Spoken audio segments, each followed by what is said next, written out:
जय श्री राम। शंखनाद में आपका स्वागत है। असम चुनाव से पहले राहुल गांधी ने एक बयान बार बार दिया था। जब भी असम जा रहे थे तो बार बार बोल रहे थे कि हमारे कांग्रेस के बब्बर शेर हेमंत बिस्व शर्मा को छोड़ेंगे नहीं, हम उन्हें जेल में डलवाएंगे, सजा दिलवाएंगे।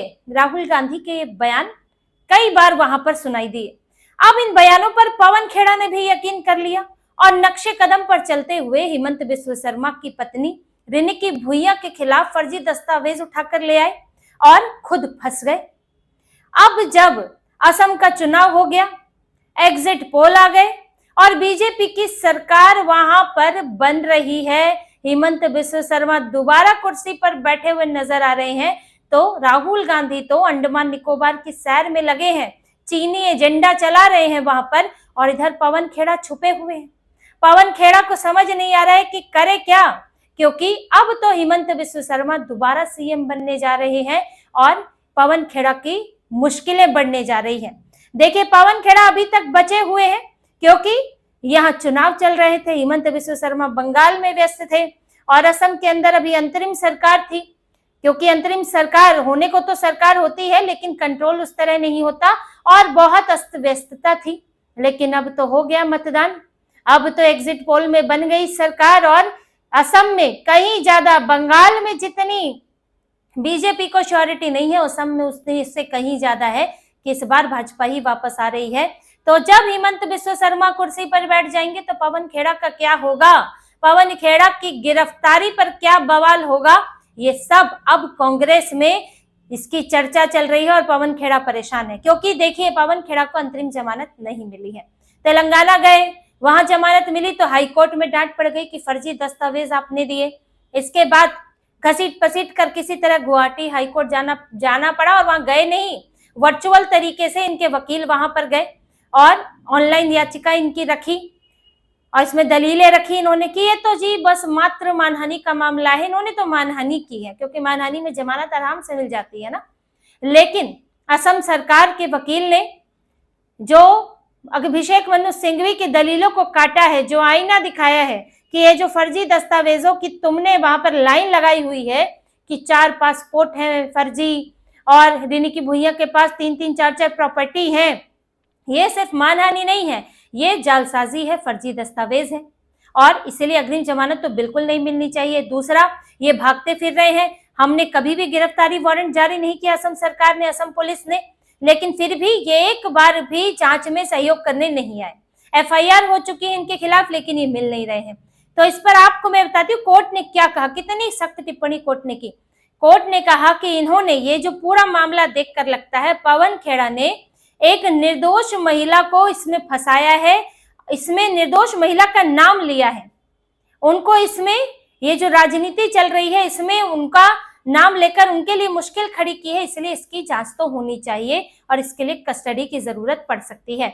ये हाई कोर्ट ने ये कहा है और इसीलिए इनकी अग्रिम जमानत खारिज कर दी गुवाहाटी हाई कोर्ट ने। अब ये जैसे ही जमानत खारिज हुई सुप्रीम कोर्ट पहुंच गए, जी जमानत तो मिल जाए, जैसे तैसे मिल जाए, असम पुलिस के हाथ लगे तो बड़ी मुश्किल होगी। लेकिन अभी तक सुप्रीम कोर्ट में भी इनको कोई तारीख मिली नहीं है और इधर 4 मई को नतीजे आ रहे हैं और बीजेपी का मनोबल तो एग्जिट पोल देख के ही और ज्यादा बढ़ चुका है। एग्जिट पोल में असम में भाजपा की सरकार पूर्ण बहुमत के साथ बनती हुई दिख रही है। 126 सीटें हैं और 63 सीटों बहुमत चाहिए, 63 सीटों का, और यहाँ पर बीजेपी लगभग सभी एग्जिट पोल में 80 से ऊपर सीटें, 100 सीटों तक पा रही है। 100 सीटों तक एग्जिट पोल दिखा रहे हैं, 80 तक तो बहुत आसानी से बढ़ते हुए दिख रहे हैं और कांग्रेस तो मात्र 28-30 सीटों पर सिमट रही है। और ये सभी एग्जिट पोल ये स्थिति दिखा रहे हैं, कुछ कम ज्यादा हो सकता है लेकिन वहां पर बीजेपी की सरकार साफ तौर पर बन रही है, एनडीए की सरकार बन रही है। और जो अलायंस हुआ है, जो वहां पर हेमंत बिस्व शर्मा के चेहरे पर लोगों ने जो भरोसा जताया, उनके कामों पर भरोसा जताया है, वो साफ तौर पर इस एग्जिट पोल में दिख रहा है। अब इससे कांग्रेस में जो निराशा है वो तो अलग बात है, जो बीजेपी का मनोबल बढ़ा है वो तो अलग बात है, लेकिन यहाँ पवन खेड़ा की स्थिति बिल्कुल अलग है।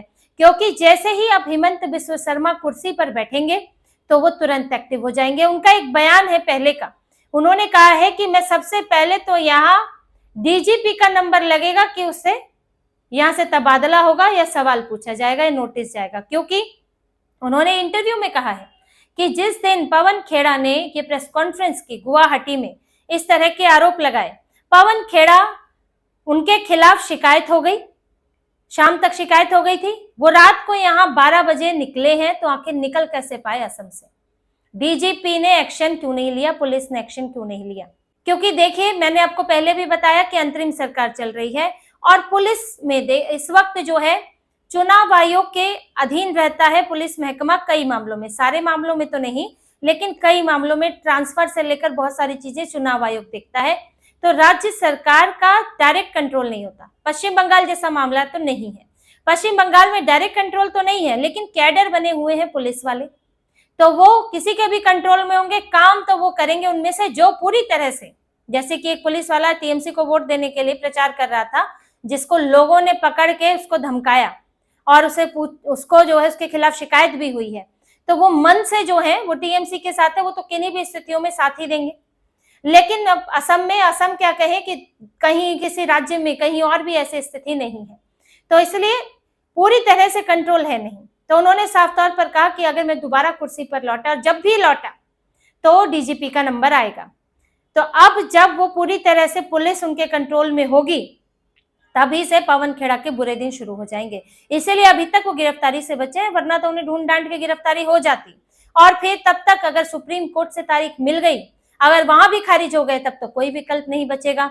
अगर तारीख नहीं मिली तो उन्हें कभी भी पुलिस दबोच लेगी, सीधे सीधे गिरफ्तार ही होंगे। अब पवन खेड़ा का कुछ होने वाला नहीं है, सब तरीके इन्होंने अपना के देख लिए हैं, गिरफ्तार होंगे।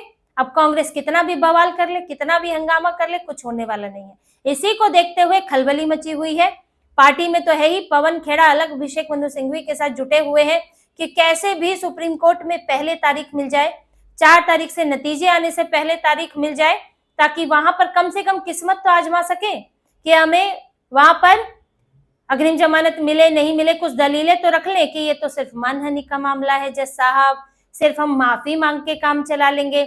मानहानि के मामले का मतलब यही है इनका कि मानहानि का मामला माने और जमानत मिल जाए, कल को केस चलता रहेगा और जरूरत पड़ी तो माफी मांग लेंगे रेने की भुइयां से, क्या फर्क पड़ेगा। बेशर्मी तो है, मोटी चमड़ी वाले को बेशर्मी से क्या।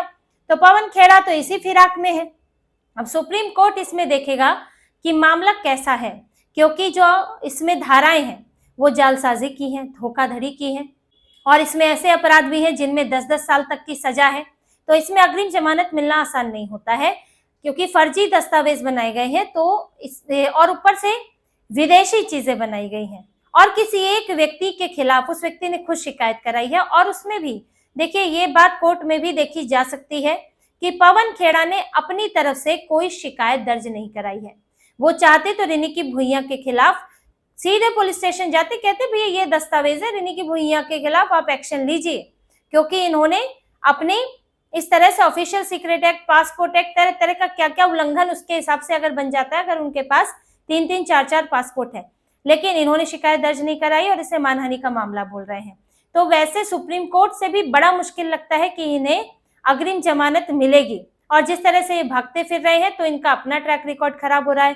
तेलंगाना में इन्होंने फर्जी, मतलब आधार कार्ड तो फर्जी नहीं दिया, लेकिन इन्होंने गड़बड़ी करने की कोशिश की। तेलंगाना कोर्ट को इन्होंने बताया कि हम निवासी हैं तेलंगाना के, मेरी पत्नी यहाँ रहती है और पत्नी के आधार कार्ड में जो एड्रेस था वो दिल्ली का था। तो ये इसको जो है सुप्रीम कोर्ट ने तो इन्हें कड़ी फटकार लगाई थी, तो इनकी एक जालसाजी तो इन्होंने तेलंगाना हाई कोर्ट में कर दी है। तो अब जब ट्रैक रिकॉर्ड इतना खराब हो तो जमानत तो नहीं मिलनी चाहिए, बाकी तो कोर्ट का फैसला है। पर यहाँ ये डरे हुए जरूर है कि गिरफ्तारी कभी भी हो सकती है, और गिरफ्तारी हुई तो फिर असम में बीतेंगे दिन। और हिमंत बिस्व शर्मा तो कह ही चुके, अंतिम क्षण इनके जो है यहाँ असम जेल में ही बीतने वाले हैं। और जिस तरह के वो अग्रेसिव रहे, जिस तरह के उनके पूरे तेवर भी रहे हिमंत बिस्व शर्मा के, वो इस मूड में बिल्कुल नहीं है कि पवन खेड़ा को छोड़ा जाए। और उन्होंने देखिए, यहाँ वो छोड़ने वाले हैं नहीं, केजरीवाल से भी माफी मंगवा चुके हैं वो कुछ मामलों में, तो पवन खेड़ा कैसे बचेंगे। तो पवन खेड़ा जो राहुल गांधी को देखा देखी और तपस्या कर रहे थे कि राज्यसभा मिल जाए, और राहुल गांधी जिस तरह से बड़ा बड़ा दावा कर रहे हैं, हमारे बब्बर शेर हैं, हेमंत बिस्व शर्मा के खिलाफ क्या क्या जो केस खोल के रख देंगे, गिरफ्तार कर लेंगे, बच नहीं पाएंगे। तो इन्हें लगा था कि मैं भी कुछ कर लूं, तो इसलिए पहुंच गए। गौरव गोगोई ने देखिए ऐसा नहीं किया, जबकि गौरव गोगोई वहां पर मेन चेहरा है और वो प्रेस कॉन्फ्रेंस में बैठे भी थे, लेकिन उन्होंने खुद नहीं किया। ये बहुत सोचने वाली बात है। उन्होंने खुद दस्तावेज नहीं दिए और उन्होंने खुद इन चीजों की घोषणाएं नहीं की, बस पवन खेड़ा के साथ बैठे रहे, क्योंकि उन्हें पता है कि बड़ा लीगल मैटर हो सकता है, क्योंकि दस्तावेजों में गड़बड़ी है।